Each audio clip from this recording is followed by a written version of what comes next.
स्वामी जी देखिए, वजन तो आज बहुत कम हो गया, लेकिन अब पोस्चर की भी बात कर लेते हैं, क्योंकि आजकल का जो लाइफस्टाइल है, जिस हिसाब से लोग काम करते हैं घंटों एक ही जगह बैठकर, उसकी वजह से पोस्चर खराब होता है। स्वामी जी, एक सेशन आज पोस्चर को करेक्ट करने के लिए भी करवा दीजिए, क्या क्या करने की ज़रूरत है? हाँ, एक तो इस बात को अपने कॉन्शियस, सबकॉन्शियस और अनकॉन्शियस अवचेतन मन में और चित्त की सूक्ष्मतम धरातल तक हमें इस बात को ले जाना। मुझे सीधे बैठना, ऐसे बैठना है। एक तरीका यह है सीधा बैठने का। दूसरा तरीका यह है सीधा बैठने का वज्रासन में, खाने के बाद ऐसे बैठ जाया करें। तीसरा, कभी कभी ऐसे भी बैठने की इच्छा करें तो ऐसे बैठ जाया करें। कुछ पढ़ रहे हैं, कुछ किसी से बात कर रहे हैं, एक ही ये तरीका है। ये बजरंगबली आसन है, ऐसे, है ना। इसमें दिक्कत नहीं है। एक हमारे गांव में ये बुढ़िया बैठती है ऐसे, हाँ, ये दादी का मतलब रोब वाला आसन है, ये रॉयल दादी आसन। ऑर्डर कर दिया, बैठ गए छोरी ये बहू, हाँ। तो ये ऐसे लेकर कमर सीधी है, देखो इसमें।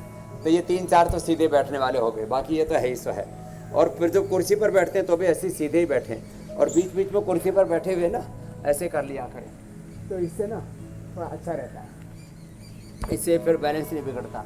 ऐसे सीधे घर में भी कभी कभी ऐसे कर लिया करें, ज़्यादा नहीं होता है ना। तो देखो ऐसे तो सबसे हो ही जाता नहीं, इससे भी अच्छा है। फिर ये पोस्चर बिगड़ जाता है तो फिर ये उत्तासन भी कराते हैं। फिर ये तो बैठने की पोजीशन बताई, खड़े होने की पोजीशन मैंने कई बार बताई, एक बार फिर से दोहरा देता हूँ। खड़े होने में ऐसे, उस दिन मैं बता भी रहा था लाल जी महाराज को याद करके, ऐसे ऐसे खड़े होना चाहिए। ये जो एक पैर पर ऐसे खड़े होते हैं, और एक मैंने बोला था थोड़ा स्टूल रख करके ना, उसके ऊपर पैर रख करके रसोई आदि का काम करना चाहिए। तो ये खड़े होने की ये पोजीशन अच्छी, वजन भी इसी पोजीशन में उठाना चाहिए। तो खड़े होने में थोड़ा सा पैरों में डिस्टेंस रख करके खड़े होते हैं ना, तो कमर रिलैक्स रहती है। तो ज़्यादा पैर पास में करके खड़े रहना, कभी कभी तो ठीक है, लेकिन ज़्यादा समय खड़े रहना तो ऐसे ही खड़े रहना चाहिए। तो इससे बैलेंस प्रॉपर रहता है। फिर लेटने वाली जो स्थिति है, सीधे ऐसे लेटे, ये जो लेटते हैं ऐसे लेटते हैं, ऐसे लेटते हैं, और फिर ये लेटते समय जो ऐसे लेटते हैं, किसी किसी की आदत ये ऐसे घुटने ऐसे छाती तक ले आते हैं, गठरी बन के। अब हमको तो ये नाटक भी नहीं हो रहा है। ऐसे ऐसे सोते हैं, ऐसे कुछ ऐसे पूरा यूँ सोते हैं, यूँ ये भी गड़बड़ है। तो ये सब चीज़ें ठीक नहीं है। तो आपको जब भी सोना है आप ऐसे सोएं। कभी हाथ ऐसे करने का भी मन हुआ तो ऐसे बांधे कभी नहीं, ऐसे हाथ रख लिए, तो हाथ ऐसे रख कर के सो सकते हैं, हाथ ऐसे रख कर के सो सकते हैं। और कभी कभी रिलैक्स होना है तो ऐसे भी सो सकते हैं। और दृष्टा होकर के देह को देखें तो ये सोने का सही पोस्चर है। उल्टे लेट करके सोना है तो उसमें ये पोस्चर सबसे अच्छा माना गया है। ये एड़ियाँ अंदर, पंजे बाहर, और इसमें किसी भी तरह से बैलेंस नहीं बिगड़ता है। जब बैलेंस बिगड़ता है ना, तो जब उल्टे ऐसे लेटे ना, और जब एक एड़ी ऊपर और एक नीचे मिले, आप कभी करके देखना 90% लोगों की एक एड़ी ऊपर एक नीचे मिलेगी, इसका मतलब आपका स्ट्रक्चरल बैलेंस बिगड़ा हुआ है।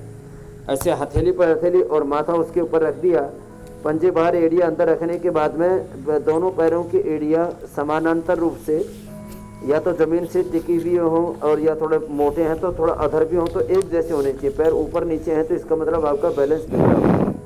ऐसे ही जब बैलेंस बिगड़ता है तब ये हाथ से, मैंने कई बार बोला है, ऐसे हाथ से मापते हैं ना, इसमें भी पता लग जाता है कि ये रेखा मिलाने के बाद में, और ये जो छोटी उंगली के ऊपर वाला जो पोरवा उसकी रेखा, इसमें डिस्टेंस नहीं आना चाहिए, नहीं तो लोगों को ऐसे आधा इंच का डिस्टेंस होता ही हो।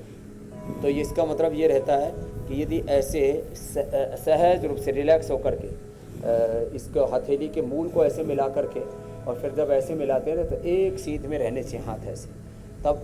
और फिर ये जब गड़बड़ हो जाता है तो उसके लिए हम पवन मुक्तासन, उत्तान पादासन कराते हैं, गोमुखासन कराते हैं। इससे नाभि ठीक हो जाती है। नहीं तो नाभि करीब 90 से 99% लोगों की नाभि और कोड़ी डिगी हुई रहती है। वो पवन मुक्तासन से, गोमुखासन से, उत्तान पादासन से, और इससे 1 मिनट तक लगातार ऐसे सहज श्वसन के साथ ऐसे ही सांस रोक करके सहज श्वास चल रहा है। ये पवन मुक्तासन, उत्तान पादासन, ये सेतु बंदासन, ये नाभि कोड़ी को ठीक करने के लिए रामबाण है। और एक ये पादांगुष्ठ नासास्पर्शासन। तो जो बैलेंस बिगड़ा है उसको ठीक करने के लिए पहले तो मैंने मकरासन, भुजंगासन, सर्वासन, धनुरासन, मरकटासन बता दिए थे। और ये नाभि कोड़ी का बैलेंस बिगड़ता है गलत पोजीशन में बैठने से, तो दोनों ही आगे से नाभि कोड़ी और पीछे से 33 के 33 हमारे वर्टिब्राज रीढ़ की हड्डी, आगे से नाभि और पीछे से रीढ़ की हड्डी एक शब्द में बोले तो एक एक, तो ये ठीक रहनी चाहिए।